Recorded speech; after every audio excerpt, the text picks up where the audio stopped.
Hello there. Today I'm going to be reading The Best Nest by PD Eastman.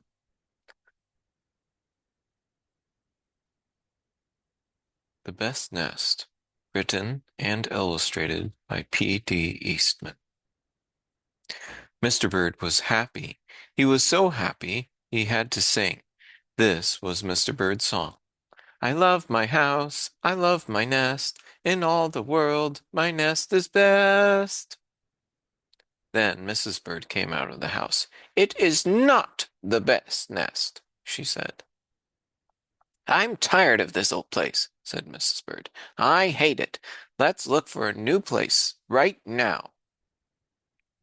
So they left the old place to look for a new one. This place looks nice, said Mr. Bird. Let's move in here. But somebody else had already moved in. So they looked at another house. This one looks nice, and there's nobody in it. You're wrong, said Mrs. Bird. This house belongs to a foot. So they went on looking. I like this one, said Mr. Bird. It has a pretty red flag on the roof. I've always wanted a house with a flag, said Mrs. Bird. Maybe this place will be all right. But it was not all right. I guess I made a mistake, said Mr. Bird. You make too many mistakes, said Mrs. Bird. I'm going to pick the next house. And here it is, right here. They flew in and looked around. Isn't it too big? Asked Mr. Bird. I like this big place, said Mrs. Bird. This is the place to build our new nest. They went right to work. They needed many things to build their nest. First, they got some hay. Then they got some soda straws and broom straws. They got some sweater string, and they got some stocking string and mattress stuffing. They got some horse hair. They got some man hair.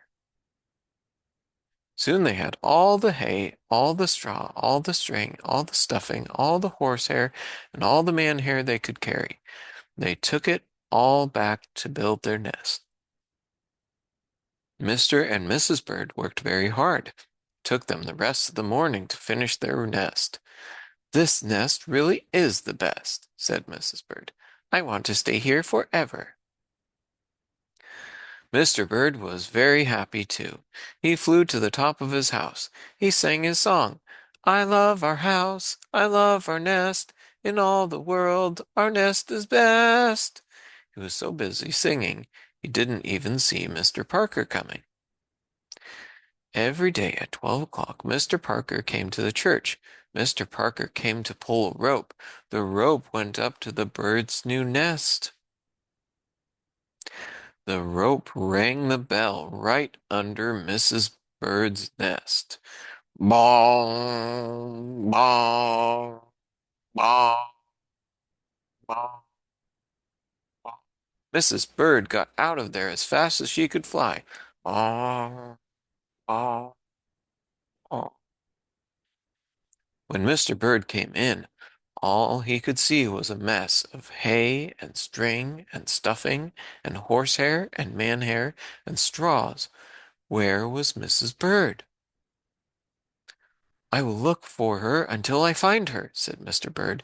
He looked high. He looked low. He looked everywhere for Mrs. Bird. He looked down into a chimney, but Mrs. Bird wasn't there. He looked into a water barrel, but Mrs. Bird wasn't there. Then he saw a fat cat. There was a big fat smile on the fat cat's face. There were some pretty brown feathers near the fat cat's mouth. Mr. Bird began to cry. Oh dear, he cried.